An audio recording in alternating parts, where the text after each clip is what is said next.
Welcome to the video on something which has entered our country not very long ago, the revaluation model.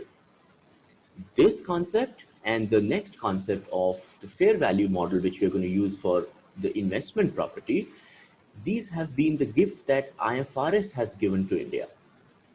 Long ago, we've been in the practice of following the historical cost model, under which we had to capitalize the asset, the landed cost concept, then depreciate it, then impair it sometimes, and once the asset becomes older, we would have to sell it.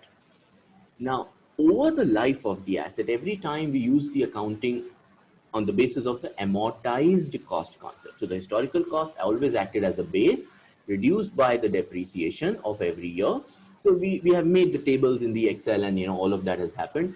So you see that the value of the asset is coming down and on a sustainable basis. And every time while we were doing that, I kind of told you that we really do not mark the assets to the market value, which basically means that I really do not care what is the value of my asset in the market. I am more concerned with what am I doing with the asset in my books on a sustainable basis, because the target from the day one is to reach the salvage value at the time of the end of the estimated life. So, and we have taken few examples while we were doing depreciation. Welcome to the revaluation model, where I am going to utilize the fair value. Fair value is a value that you think is a genuine estimate. And sometimes you can also, kind of go to the market to be able to get that estimate. Although, in a very typical valuations class, we would love to differentiate between a fair value, a market value, and a fair market value, which is somewhere in between the two. But at this level, at a financial accountants level, more or less they are the same. So right now what I'm interested to do is that although the asset that I have is a long-term asset that I'm going to hold for 5 years, 10 years, 20 years, I will be using a mark to market for the purpose of my balance sheet. Doesn't that sound very crazy? Because the market value or the fair value, I'm going to use the terms interchangeably, because the market value is so volatile. And not only it's necessary that it's going to go down for a particular reason, you might see a blip happening. So it's quite possible, honestly, that your machinery, which is a long-term asset, is appearing in your books in the year 2 at a value more than the one it is appearing in year 1. Absolutely unheard of. Okay, let me go to a blank sheet to explain what I mean by that. The diagram first. In an amortized, imagine you bought your mobile phone for 40,000 and the life is 3 years. So the target that you all have, and let's imagine that the salvage is 0. After 3 years anyway it's 0, next to negligible. So the target is that you have to depreciate 40,000 over a period of 3 years, and that's your book value. That's your amortized value. This is your amortized curve. Let's say at T1, T2, you can figure out what the values are going to be.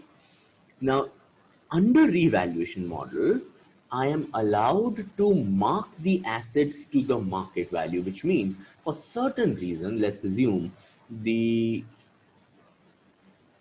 this is the market value stroke fair value curve, which means in the first year, I am going to write the asset at X. In the second year, I am going to write my asset at Y. Do you see in the second year, the value is more than what I am writing? Absolutely allowed. Absolutely crazy this is. Okay. That's what the revaluation model is all about, marking to market.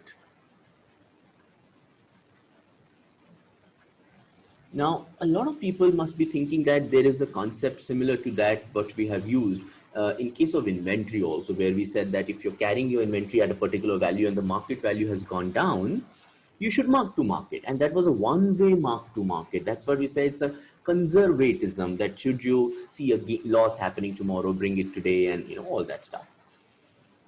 The difference between what we're doing right now and that inventory markdown was that inventory markdown was only one way. If your cost of inventory is 60 rupees, you could have brought it down to any number below 60, as low as 0, if it is worthless. But you couldn't have taken it to 61 or 62 and beyond. That is possible under revaluation model. The curve that I had here could have been, I'm using another color, could have been curve like this. Under revaluation model, it is very much possible that the value of your machinery after a year or two or whenever is more than the historical value.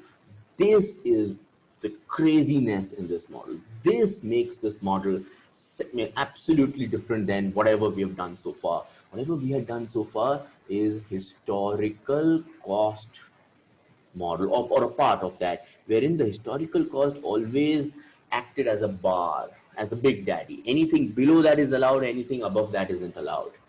Under revaluation model, we are breaking that ceiling. We're saying, why not? Why can't a machinery, be marked up? I know it's a bit disruptive, and at the outset, I want to kind of share that not many companies prefer to follow that. More particularly for long-term assets, doesn't give them that kind of a confidence.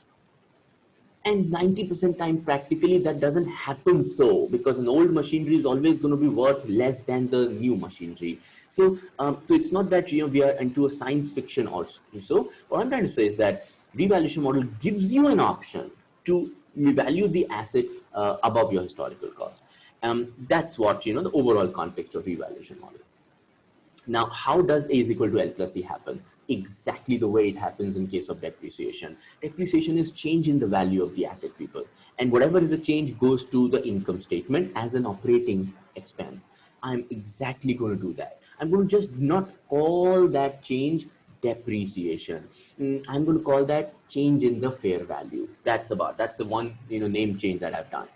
And another change compared to depreciation is depreciation always pulled the value of the machinery down. In this case, a change in the fair value could also be increasing action. Okay, let me again make a simple diagram to be able to explain that. T0, T1, T2, and T3. There is one catch that I haven't told you, and I will come to that in a second. Let's say you buy an asset at 100 and the market value, now I'm not worried about depreciation. I'm not worried. I've broken those shackles. The market value after a year is 80. So minus 20, A is equal to L plus C. At the end of the first year, your assets, the value of the machinery has gone down by 20, and that will be taken to the P&L. Your profit and loss 1 is going to go down by 20. We call it fall in the fair value of the machinery. Isn't it very similar to depreciation? That's the point that I was driving home. In the next year, let's assume the value went up, let's say to 95. There is a gain in the fair value of asset by 15. So machinery is in the second year goes up by 15, and your income statement goes up by 15. This was impossible under depreciation. You couldn't have reversed the depreciation ever. Okay? Now is the science fiction part. If in the third year, for any reason, the value of the machinery goes up to 110. Now, I know it's possible to challenge this, that how can an old machinery be worth more and things like those, but I'm saying, imagine that happens. Revaluation model allows you to incorporate this change as well. The increase from 95 to 110, the value of the machinery in the third year has gone up by 15. The question is, where should I take this? The rule of accounting, this is the last suspense. The rule of accounting says, I will allow my income statement to be impacted only up to the historical cost. You see, fixation with the historical cost is still there in some fashion. although we have broken the shackles, but still we have some flavor of historical cost. So we say, this $5 of change from 95 to 100, I can take to the, in the third year's P&L, and any change above the historical cost, I am allowed to do that, but I would not allow the P&L to be hit. Now here is the point. This is an income, but I don't want my P&L to be hit. Welcome to the special pocket, OCI. The $10 from 100 to 110 is going to be parked under OCI as the revaluation surplus.